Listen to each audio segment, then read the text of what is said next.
गर्मी साह्रो छ क्या यार गाई छिटो बनाएर नुहाउन जानुपर्छ अनि मेरो कपाल यार के हुन्छ। ओके सो एनिवे स्वागत छ गाइज तिमीहरूलाई मेरो नयाँ भिडियोमा एन्ड आजको यो भिडियोमा हामी कुरा गर्नेवाला छौँ राजा साहब भन्ने मुभीको बारेमा।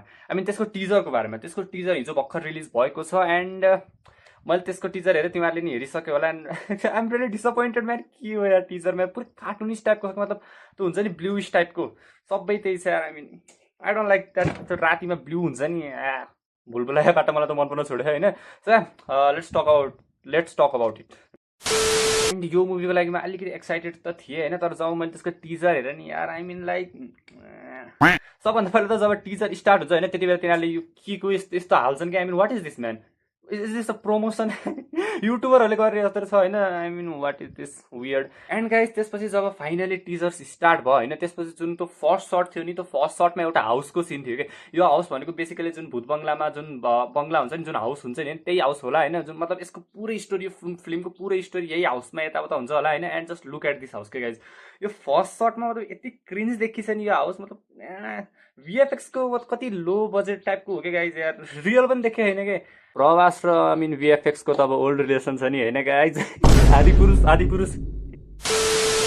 एन्ड त्यसपछि फाइनली हामीले देख्छौँ होइन यो घरको भित्रको सर्ट सेकेन्ड सर्टमा त्यो हुन्छ होइन। एन्ड यो भित्रको सर्ट पनि कस्तो कस्तो कस्तो खालको गाइज ब्लुइस टाइपको टोनमा हुन्छ। एन्ड यार यो ब्लुइस टाइप बनाउनु जरुरी छ र भनेको कि यार जुन त्यो भूत फिल्मको जुन लेगसी छ नि होइन आनन्दले ब्ल्याक कलरमा डार्किस टाइपको यार त्यसमा पो मजा आउँछ त्यहाँ ब्लुइस टाइपको ना यार। एन्ड त्यसपछि फेरि हामीले अर्को सिन देख्छौँ जहाँ तिमीहरूले देख्छौ यो क्याटलाई के यार वाट इज दिस भिएफएक्स यार। कार्टुनको जस्तो देखिन्छ त्यो हुन्छ नि त्यो 3D मोडल बनाउँछ नि उसको लागि सर्ट भिडियोको लागि एनिमेसनको लागि मतलब एनिथिङ सिट। अरे यार प्रभासले लेख यार तिमीहरूले यार के भिएफएक्स हो यस्तो यार।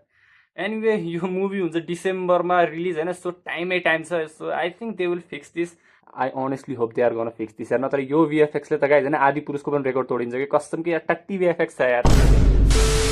भिएफएक्सको कुरा छोडिदिउँ गाइज एन्ड अब डबिङमा जाम। एन्ड प्रभासले आफ्नो क्यारेक्टरको डबिङ आफै गरेको छन् यो मुभीमा, which is a plus point.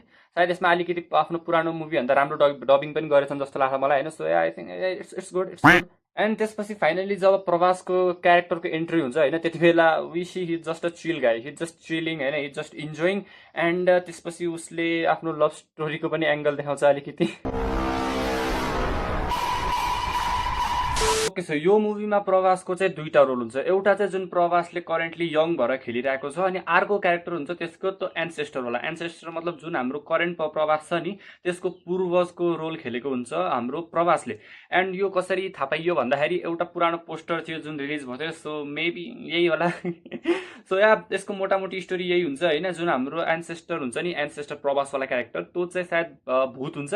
And Sanjay दत्तको क्यारेक्टरले चाहिँ तान्त्रिक विद्या यताउता गरेर चाहिँ राजा साहब त्यो ओल्डवाला भूतको चाहिँ जुनले पछि भूत बन्छ हो त्यसको चाहिँ सम्पत्ति लिन्छ। एन्ड अब हाम्रो जुन करेन्ट क्यारेक्टरले चाहिँ समहाउ गरेर सञ्जय दत्तबाट सायद त्यो सम्पत्ति या जुन त हवेली एभ्रिथिङ हुन्छ नि होइन हो त्यो चाहिँ लिनपर्छ। सो बेसिकली आई थिङ्क जुन स्टोरी हुन्छ नि यो राजा साहबको यो चाहिँ यतिमा रिभल्भ हुन्छ। तर यहाँ एउटा बब्बाल कुरो छ क्या, लिसन दिस। तिनवटा एक्ट्रेस छन् यार गाइज यो मुभीमा, तिनवटा एक्ट्रेस कुछ भी हो रहा है भाइ। त्यसै भने हरर कमेडी नाउ कतै यार रोमान्सको एङ्गल धेरै छ क्या गाइज। हरर भने चाहिँ प्योर हरर या प्योर कमेडी ना हरर कमेडी अनि त्यसमा अझै रोमान्स पनि अझै तिनवटा एक्ट्रेस। वाउ भिएफएक्स टक्की झन्थ्यो माथि। यो मुभी जहाँसम्म मलाई लाग्छ होइन it's a good movie, it's going to be a good movie. तर यसको बाइचान्स अलिकति स्टोरी यताउता भएर बाइचान्स भुलभुलैयासँग कनेक्ट हुन गयो भने नि आई थिङ्क यो त्यति साह्रै क्रिन्ज हुन त जान्न भुलभुलैया जस्तै होइन। भुलभुलैया 2 जस्तै हो गाइज, 2 जस्तै 2 र 3 जस्तै। 1 is epic, Bhool Bhulaiyaa 1 is just beautiful. मैले कम्पेयर गरेर चाहिँ भुलभुलैया 2 र 3 सँग। एन्ड यो मुभी पनि त्यस्तै त्यस्तै टोनको भएछ भने चाहिँ यार गाइज यार फेरि प्रभासले एउटा फ्लप मुभीमा देख्नुपर्छ यार।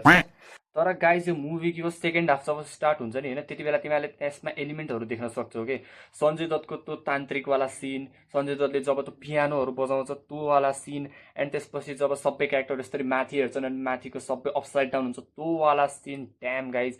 अनि त्यसपछि तिमीहरूले व्हाइट टाइगरको एउटा सिन पनि देख्छौ। अनि त्यसपछि प्रभासको जुन त्यो फायर हुन्छ नि हातमा लिएर यताउता गर्छन् गाइज।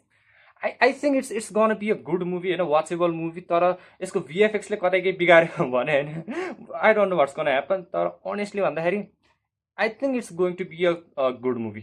एन्ड गाइज अरूले होइन सञ्जय दत्तको यो लुकको बारेमा धेरै डिस्कस गरिरहेछन् कि पुष्पाले गर्दाखेरि वाउ, तर सञ्जय दत्तले गर्दाखेरि वाइ, वाइ। सो या मेरो यो ट्रिजरमाथि रियाक्सन यही थियो एन्ड मेरो रिभ्यू यही थियो होइन। आई होप तिमीहरूले यो भिडियो मन पर्यो होला। एन्ड यो मुभी रिलिज हुन्छ डिसेम्बरमा, तर त्यसको टिजर अहिले रिलिज गरेछ। सो मेबी तिनीहरूले VFX फिक्स गर्दैछन् होला होइन। एन्ड यो movie is going to be a good movie, I think so. So yeah आजको भिडियोको लागि यति नै। I will see you in the next video. And next video मैले हाल्नेवाला छु सायद 2-4 दिनपछि। एन्ड त्यो भिडियो मैले पहिला रेकर्ड गरेको छु, योभन्दा पहिला, बस त्यसको एडिटिङ गर्न छ होला होइन। So yeah I'll see you after 4 to 5 days. Okay, bye guys.